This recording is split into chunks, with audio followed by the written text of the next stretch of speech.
Hey everyone, this is Dylan, and welcome to Blumhouse. Today I will be reviewing Evil Eye, which is one of the new movies that just came out for the Welcome to Blumhouse series on Amazon Prime. So Evil Eye was released on October 13th, 2020, so it released today if you're watching this, the day that I post it. It was directed by Alan and Rajiv Dasani. There's going to be a lot of Indian names in this review, so hopefully I am at least somewhat close to pronouncing them correctly, but please forgive me if I don't. And this movie was produced by Jason Blum, of course, but also by Priyanka Chopra Jonas, so I thought that was kind of interesting. It stars Sharita Chouhuri as Usha, Sunita Mani as Pallavi, and Omar Mesquita as Sandeep. And this was based on an audio play from, I believe, Audible by Medhuri Shikhar. Alright, so now let's get into this movie. So this movie really kind of takes place in two narratives, and we've got Pallavi's narrative. She's 29 and she is living in the United States in New Orleans, and then we also have Usha's storyline, which takes place in, I believe, New Delhi, India, but in India in general, if it's not necessarily New Delhi. And they are mother and daughter. And so this movie really Usha is kind of like, hey, Pallavi, you're 29, you need to get married, or you need to have a boyfriend because there's some there's some cultural thing that if you don't get married by age 29, then you are never gonna get married at all.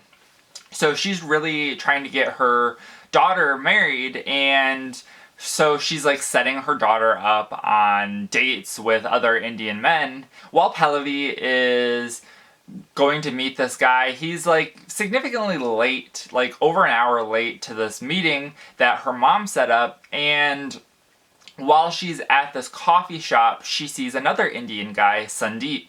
And so they start talking, and it eventually forms into a relationship. After Pallavi tells Usha that she's in a relationship, it's a couple weeks after they originally meet, and so Pallavi tells Usha that they are in a relationship and that she really likes him. So Usha ends up being okay with Pallavi getting in a relationship, and she's actually really happy. But then Pallavi starts telling her the things that Sandeep is doing, like he gives her jewelry, or offers to give her jewelry because she doesn't take it. Ends up helping her to pay for an apartment, a new apartment, and also has her quit her job so that she can focus on writing.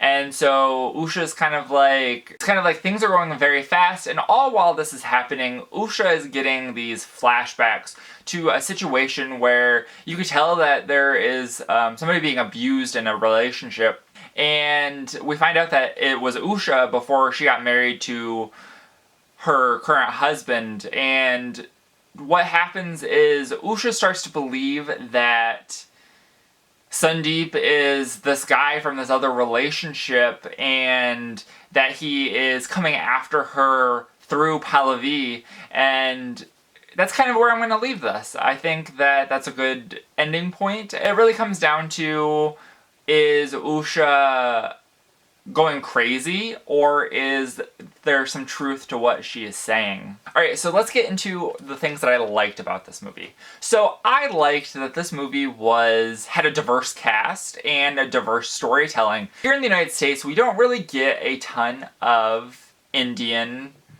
stories, and I think and especially horror stories. So I think that this was interesting, and I really enjoyed seeing this different perspective and this other take on culture.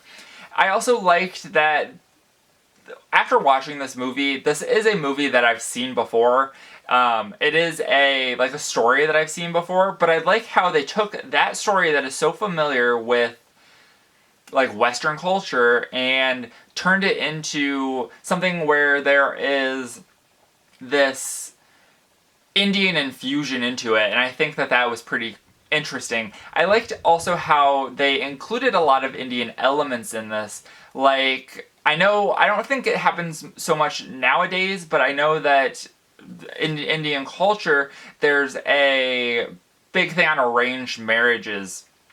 And so there's kind of hints at that, where Usha is trying to find a man for Pallavi, and there's elements of that, but they are really giving her free will, and is like, well, you can really decide who you want to marry, but we're just gonna kind of help you along. Then the next one is kind of a plus and minus. So with these stories, the Welcome to Blumhouse like series that they're doing, they're not connected in like a shared universe, at least as of right now. They're connected thematically through these families and problems within the family. When you think of Blumhouse, you automatically think of horror movies, and I don't think that this movie really was that much of a horror movie. I think that it was more of like a family drama slash thriller. And it really doesn't get... It's a good family drama until you get to the end, which then kind of turns it more into a thriller category. It was a good drama thriller, but it wasn't horror, and I was kind of disappointed at that, but that was my preconceived notion going into this movie, whereas if I had known that it was a family drama or thriller, I would have probably not had an issue with it, because I thought that this movie was pretty good. And the other thing I didn't like was they started off this movie with the Hindi language, and I thought that that was going to be the entire movie. I was like, oh, I didn't realize this was actually going to be a like foreign film in a different language, which would have been okay. I just was not prepared for that. And we started off, and there was only like a couple minutes of the Hindi language, and then it goes into English, and then there's a couple moments at towards like the middle or whatever where there is some more